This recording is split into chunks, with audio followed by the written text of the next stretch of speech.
Jeu entre ennemis. Prologue. 12 septembre 1952. Whitstock City. Une mégapole semblable à toutes les autres mégapoles de la côte nord-est des États-Unis d'Amérique. Du moins, en apparence.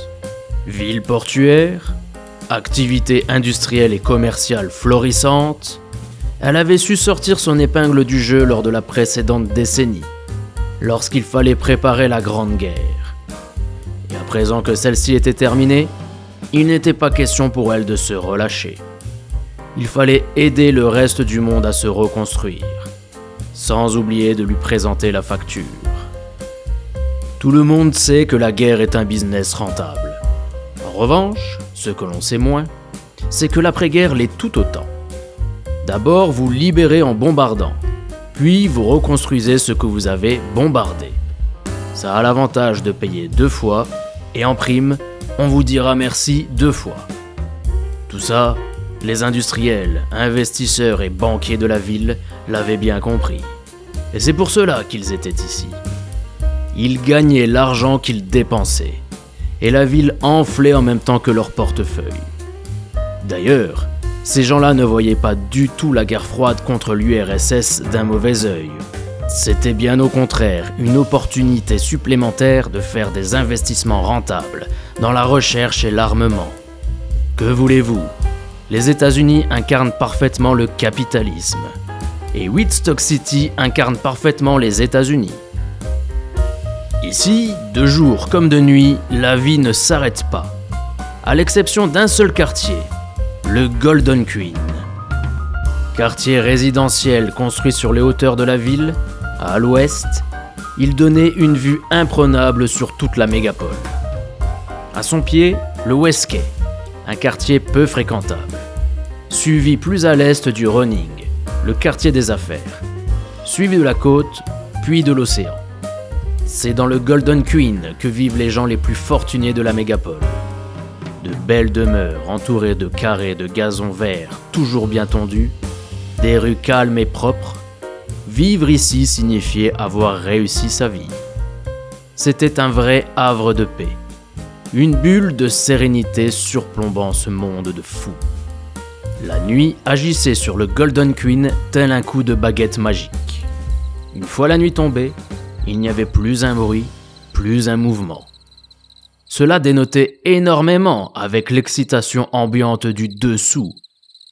Mais pour que la magie opère, il était important que chacun reste à sa place. Les gens du Golden Queen dans le Golden Queen, les gens du West Quay dans le West Quay. Il était un peu plus de 10h30. Au point culminant de la colline du Golden Queen se trouvait l'une des plus grosses et des plus belles demeures du quartier. L'architecture de cette maison rappelait fortement celle des grandes villas de la Rome antique. Malgré le fait que tous les rideaux étaient tirés, on pouvait apercevoir, depuis la rue, qu'il y avait de la lumière derrière chaque vitre de la demeure. On devinait donc qu'il y avait probablement du monde à l'intérieur. De fines bandes de lumière traversaient les maigres ouvertures entre les rideaux et venaient éclairer le gazon bien tondu de la résidence. En revanche, pas un bruit ne s'en échappait, et le silence restait de marbre. C'est alors que ce silence de cathédrale fut rompu d'une façon terrifiante.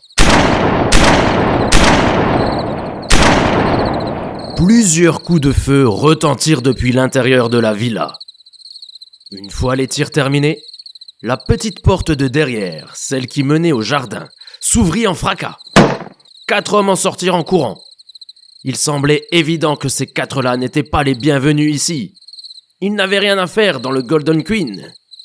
En fait, s'il n'est jamais bon que les gens du West Quay se retrouvent dans le Golden Queen, c'est précisément parce que c'est toujours pour y faire un sale coup. Et ces 4-là ne dérogeaient pas à la règle, bien au contraire. Mais ils semblaient néanmoins pris de panique, comme si tout ne s'était pas passé comme ils l'auraient souhaité. Ils avaient chacun une arme à la main et une valise noire dans l'autre, et ils prenaient la fuite, quittant les lieux. L'un d'eux laissa son effroi s'exprimer. « Putain, là ça craint, courez vite les gars !»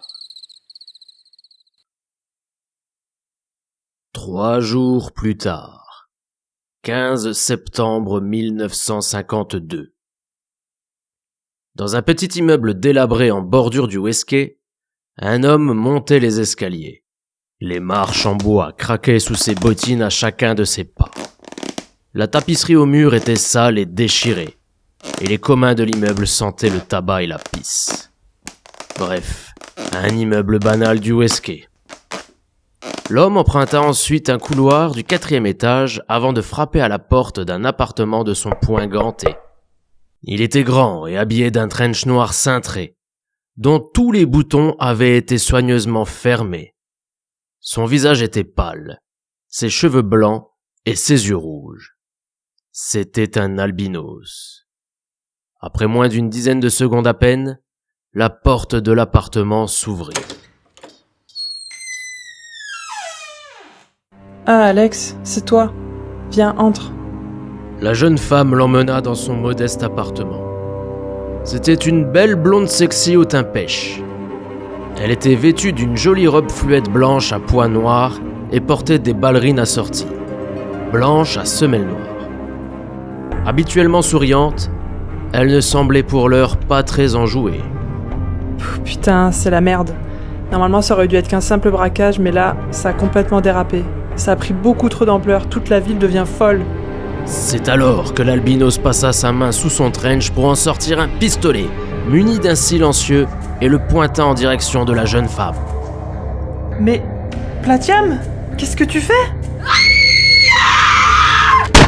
Platium abattit de sang-froid la belle jeune femme d'une balle dans la poitrine.